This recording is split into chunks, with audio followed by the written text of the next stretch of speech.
Avant sa restauration extérieure, l'église Saint-Omer de Milam tente de s'offrir une restauration intérieure grâce à l'action de l'ASEMO, comprenez Association pour la sauvegarde de l'église de Milam et de son orgue. Ce matin-là, visite d'une équipe de conservatrices restauratrices de tableaux anciens pour une estimation du coût de la restauration des œuvres picturales. On est venu pour voir des tableaux qui sont conservés dans l'église de Milam, dans l'idée de leur future restauration, donc d'établir des devis qui vont décrire leur état de conservation, leur état d'altération et prévoir les opérations nécessaires pour leur mise en état de conservation et de présentation. Durant toute la matinée, une dizaine de tableaux grand format va être auscultés d'aussi près que possible. Pour chaque tableau, une description assez précise et technique des atteintes du temps est notée. Là où on a les marques du châssis, ils reposent complètement sur le châssis.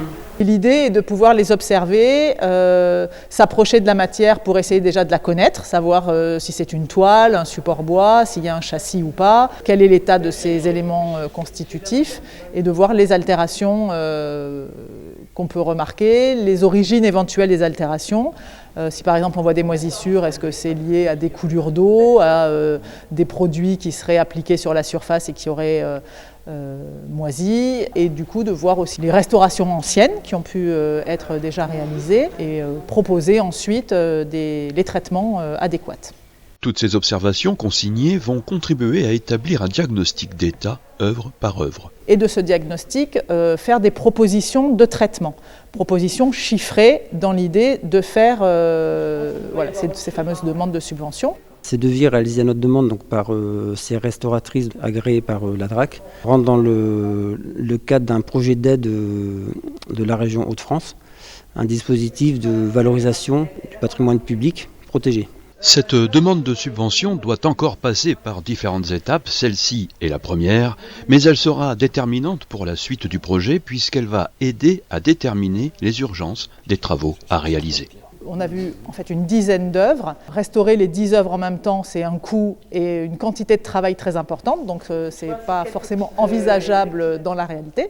Donc l'idée sera effectivement, suite à notre examen et aux conclusions qu'on pourra en tirer, d'établir des priorités en termes de conservation, savoir quelles œuvres sont les plus en danger, sur lesquelles il faut vraiment axer une restauration ou en tout cas une mise en état de conservation rapide pour éviter que ça s'altère davantage. Picturale assez fine, avec des jeux de transparence. Le plus difficile n'est pas de remplir le dossier de demande de subvention, mais bien de choisir là où les œuvres qui pourraient être prioritaires en tenant compte du budget rassemblé. C'est vrai que le rêve serait de tout faire, mais bon, je pense que ça va être compliqué, sauf un mécène très généreux. Et après, donc, en fonction justement de l'expertise de ces restauratrices, de soit choisir tout simplement en fonction du budget réuni celui qui sera peut-être le moins cher, ou éventuellement en fonction du tableau qui pourrait avoir le plus d'intérêt, on va dire, en fonction de l'auteur du tableau. Afin de comprendre le travail de ce matin-là, diagnostic à chaud des observations relevées. Comme ça, à chaud, ce qu'on a vu, c'est qu'il y avait pas mal de développement de moisissures sur les surfaces et donc certainement au revers des œuvres, que beaucoup de ces œuvres sont collées au mur, donc voilà, ça peut être des problèmes d'humidité qui remontent par capillarité ou de fuite des toits, voilà. Des attaques par des insectes xylophages.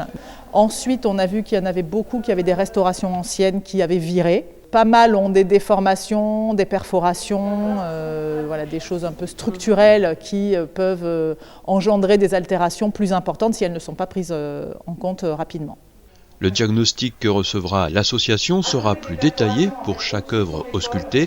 Si l'association ASEMO décroche la subvention espérée, il faudra encore quelques mois avant de voir les premiers effets. Le projet, le montage du dossier, donc ça serait pour 2022. Donc là, on y est presque. Donc là, l'objectif, c'est d'avoir les devis pour pouvoir monter le dossier. Pour qu'il soit monté en 2022, ce sera peut-être plus pour démarrer la restauration en 2023. Il reste aux membres de l'ASEMO à méditer la pensée de Tolstoï selon laquelle les grandes réalisations prennent du temps et qu'il n'y a pas de succès du jour au lendemain.